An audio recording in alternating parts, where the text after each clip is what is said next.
petit exercice de décryptage à propos des pièces de mon nouveau disque, Birdhouse.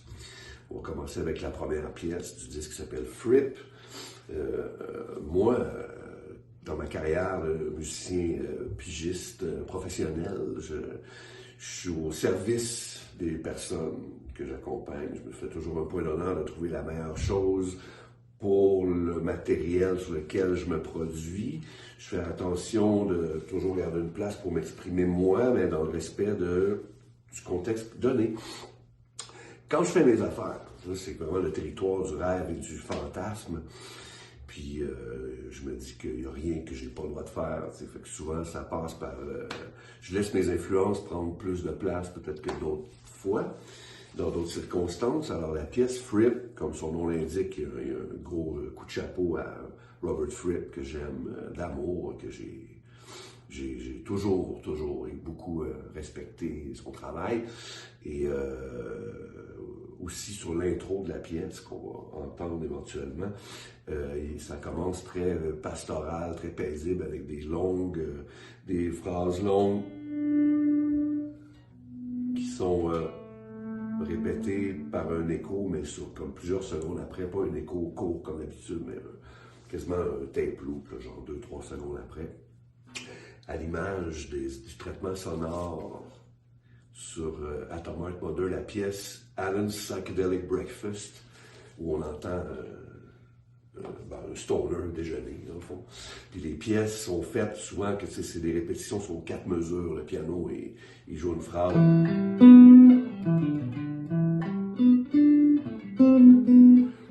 là, l'écho va jouer la même affaire, mais comme une mesure plus tard. C'est pas un usage normal des délais. Ça, je me suis fait plaisir en faisant ça avec la partition de Lap Steel au début.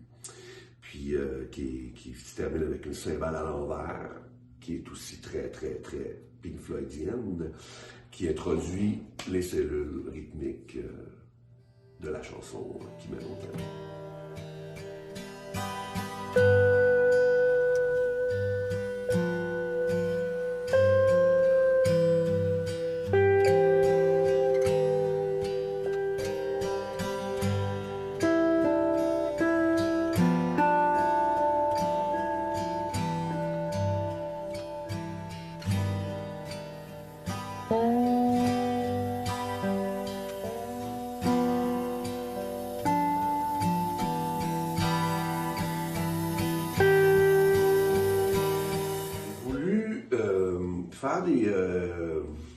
Me servir des juxtapositions de métriques, autrement dit plusieurs métriques en même temps. Dans ce cas-ci, il y a du 7-4 puis du 6-4,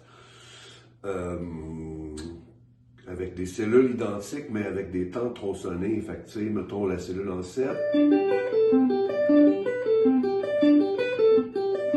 l'harmonie.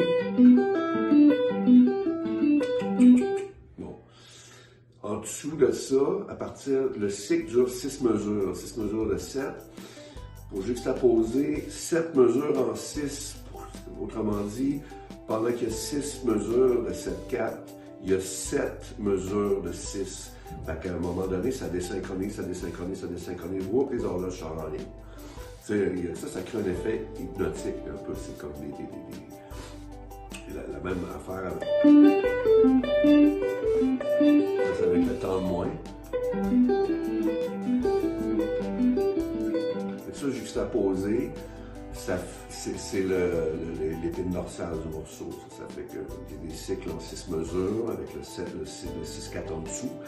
Ça détermine les sections. Fait qu'à la 32e mesure, quand le terme des claviers arrive, on est à un début de synchro des patterns qui, eux, continuent de se disjoindre pour revenir après.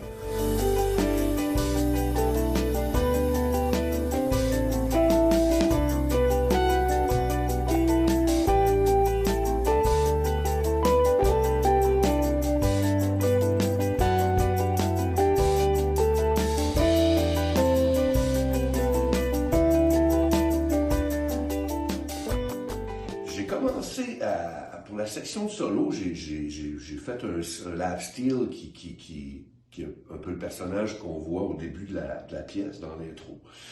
dont je reparlerai tout à l'heure, mais puis je voulais aussi qu'il y ait une guitare à l'envers. On la voit se pointer dans la chanson, mais dans le solo, elle occupe une plus grande place.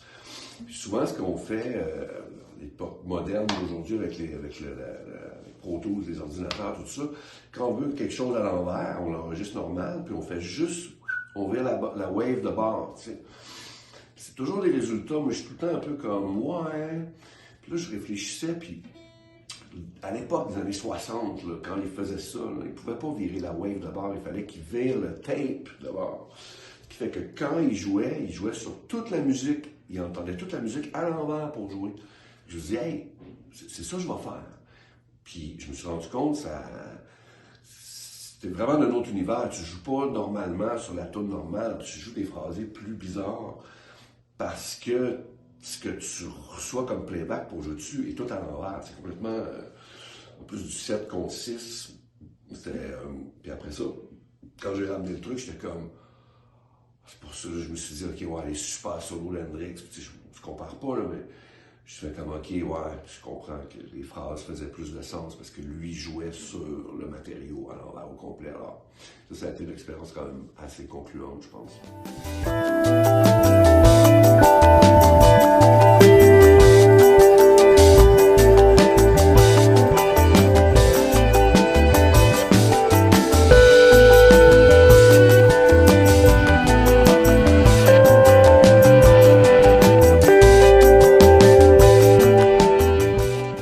Enfin, merci pour votre écoute. Ça a fait plaisir de parler de ma musique.